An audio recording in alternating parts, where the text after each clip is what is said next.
Hello મિત્રો, સ્વાગત છે તમારું મારી ચેનલ ભાઉસ કિચનમાં। આજે આપણે અહીંયા બનાવીશું ફરાળી સાબુદાણા બટાકાની ખીચડી। તો બટાકા બાફ્યા વગર અને એકદમ ટેસ્ટી અને એકદમ સરસ છૂટી છૂટી થાય તેવી સાબુદાણા બટાકાની ખીચડીની રેસીપી જોવા માટે વિડીયોને એન્ડ સુધી જોતા રહેજો। વિડીયો સારો લાગે તો લાઈક કરી દેજો। હેલો મિત્રો, તમે જોઈ રહ્યા છો ભાઉસ કિચન।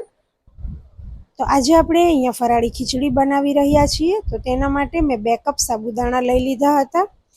તો આપણે અહીંયા 2 કપ સાબુદાણાને 1.5 થી 2 કલાક માટે પલાળીને રાખવાના છે। તો મેં અહીંયા પહેલેથી જ પલાળીને રાખ્યા હતા। તો તમે જોઈ શકો છો અડતાની સાથે તરત મેશ થઈ જાય તેવા એકદમ સોફ્ટ પલળીને સાબુદાણા સરસ ફૂલી ગયા છે। તો સાબુદાણાને પલાળતી વખતે પહેલાં એક પાણીથી ધોઈ અને પછી સાબુદાણા ડૂબે તેટલું પાણી એડ કરી અને તેને રાખી દેવાના છે। તો હવે આ પલાળેલા સાબુદાણાને આપણે સાઈડમાં રાખી દઈએ। તો અહીંયા મેં મીડિયમ સાઇઝના 3 બટાકા લીધા છે। આપણે પહેલાં તેને છાલ ઉતારી અને સરસ પાણીથી ધોઈ અને એકદમ ઝીણા સમારી લેવાના છે। તો તમે સાબુદાણા બટાકાની ખીચડી બટાકા બાફીને તો ઘણી વખત બનાવતા હશો, પણ આવી રીતે બટાકા બાફ્યા વખત પણ એક વખત ચોક્કસથી ઘરે મારી આ રેસીપી જોઈ અને ટ્રાય કરજો। તમને સ્વાદમાં ખૂબ જ સરસ લાગશે અને બનાવવાની પણ ખૂબ જ ઝડપ થશે। તો આવી રીતે મેં અહીંયા ધોઈ અને બટાકાને ઝીણા સમારી લીધા છે। તો હવે આપણે આની અંદર એડ કરવા માટે આદુ મરચાં છે તેને લઈ લઈશું। તો મરચાંની જે મેં ઘરમાં પેસ્ટ હતી તેનો ઉપયોગ કર્યો છે અને સાથે આદુ છે તેને પણ છીણી લીધું છે। તો આની અંદર આપણે આદુ મરચાંનું પ્રમાણ છે તે થોડું વધારે લેશું, તેનાથી આપણી સાબુદાણા બટાકાની ખીચડી એકદમ ટેસ્ટી થશે। અને સાથે જ મીઠો લીમડો લઈ લીધો છે 2 ડાળી જેટલો। તો અહીંયા મેં એક કડાઈની અંદર થોડું તેલ ગરમ કરવા મૂકી દીધું હતું। તો તેલ પણ આપણું સરસ ગરમ થઈ ગયું છે। તો તેની અંદર આપણે 1 ચમચી જેટલું જીરું એડ કરી દઈશું।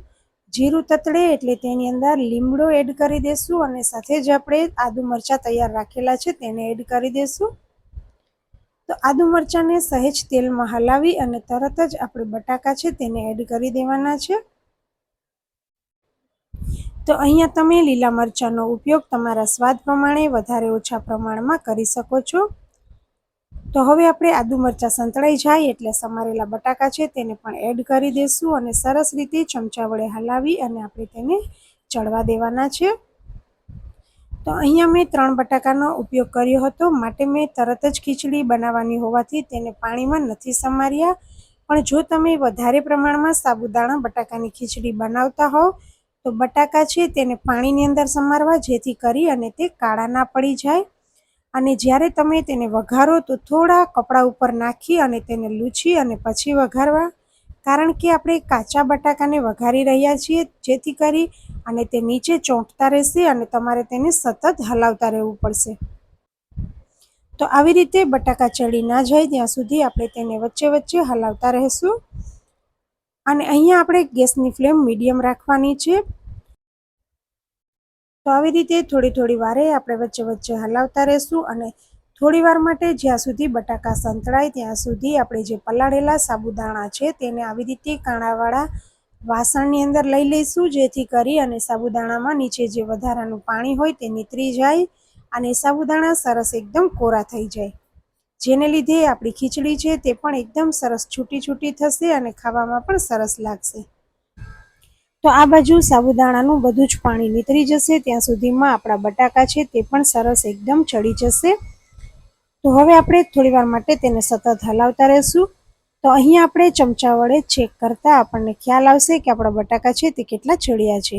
તો અહીંયા બટાકા સરસ એકદમ સોફ્ટ થઈ ગયા છે। તો આપણે પહેલાં બટાકાની અંદર મસાલા એડ કરી દઈએ અને ત્યારબાદ છે તે આપણે તેની અંદર સાબુદાણા એડ કરીશું। તો અહીંયા આપણે ખૂબ જ ઓછા મસાલા એડ કરવાના છે। તો સ્વાદ પ્રમાણે મીઠું, મરી પાવડર અને સાથે જ સહેજ ગરમ મસાલો છે તેને એડ કરી અને સરસ રીતે બટાકા સાથે મિક્સ કરી દઈએ। તો જ્યારે પણ આપણે ફરાળી વાનગી બનાવતા હોઈએ તો લગભગ હળદર એડ નથી કરતા, માટે મેં અહીંયા નથી એડ કરી। પણ જો તમે એમ જ ખાવા બનાવતા હોય અથવા પણ તમે ઉપવાસમાં હળદર ખાતા હોય તો તમે અહીંયા હળદર પણ એડ કરી શકો છો। તો હવે મસાલા છે તે બટાકા સાથે સરસ મિક્સ થઈ ગયા છે। તો આપણે સાબુદાણાને એડ કરી દઈએ અને ઉપરથી આપણે સહેજ લાલ મરચું છે તેને પણ એડ કરી દઈએ। તેનાથી સાબુદાણાની ખીચડીનો કલર પણ સરસ આવશે અને જો મરચાં મોરા હશે તો તેની થોડી તીખાશને લીધે આપણી ખીચડી છે તે સરસ સ્વાદિષ્ટ લાગશે. તો હવે આવી રીતે સરસ બધા મસાલા, બટાકા, સાબુદાણા બધું મિક્સ થઈ જાય આપણે તેવી રીતે હલાવી લેશું. તો તમે જોઈ શકો છો કે અહીંયા સરસ એકદમ બધા જ દાણા છૂટા છૂટા અને બધું જ સરસ મિક્સ થઈ ગયું છે. તો આપણી સાબુદાણાની ખીચડી અહીંયા તૈયાર થઈ જાય એટલે આપણે તેની અંદર સિંગદાણાનો ભૂકો એડ કરી દઈશું. તો મેં અહીંયા કાચી સિંગનો ભૂકો એડ કર્યો છે. તમે શેકેલી સિંગનો ભૂકો પણ એડ કરી શકો છો. અને ઉપરથી આપણે લીંબુનો રસ છે તેને એડ કરી અને બધી જ વસ્તુને ફરી સરસ રીતે મિક્સ કરી દેશું. તો આની અંદર તમે આખા સિંગદાણા પણ એડ કરી શકો છો, પણ જો તમે આવી રીતે ભૂકો એડ કરી અને એક વખત ખીચડી બનાવશો તો તમે જોશો કે સાબુદાણા અને બટાકાની ખીચડીમાં આખા સિંગદાણા કરતાં જે આપણે સિંગદાણાનો ભૂકો એડ કરીએ છીએ તેના લીધે ખીચડી કેટલી ટેસ્ટી બને છે. મેં અહીંયા ખીચડીની અંદર લીંબુ એડ કર્યું છે, પણ હું અહીંયા ખાંડ એડ નથી કરવાની, માટે મેં લીંબુ પણ થોડું ઓછું લીધું છે. જો તમે ગળ્યું ખાતા હોય તો લીંબુ અને ખાંડ બંને વધારે પ્રમાણમાં એટલે કે ચડિયાતા એડ કરશો તો આ ખીચડી ખૂબ જ સરસ લાગશે. તો ખીચડીને મેં અહીંયા સર્વિંગ બાઉલમાં લઈ લીધી છે. હવે આપણે તૈયાર થયેલી ખીચડીની ઉપર મેં અહીંયા ખાંડ એડ નથી કરી એટલે મેં ફરાળી મીઠો ચેવડો છે તે એડ કર્યો છે. તમે જે તીખો ચેવડો આવે છે તેનો ઉપયોગ પણ કરી શકો છો. સાથે જ આપણે ગાર્નિશિંગ માટે થોડા ઉપરથી દાડમના દાણા છે તેને એડ કરી દેશું. આ ટોટલી ઓપ્શનલ છે, જો તમે તેને ના અવેલેબલ હોય તો સ્કીપ પણ કરી શકો છો. સાથે જ આપણે લીલા ધાણા છે તેને એડ કરી દેશું. તો અહીંયા આપણી સરસ મજાની સાબુદાણા બટાકાની ખીચડી તૈયાર થઈ ગઈ છે.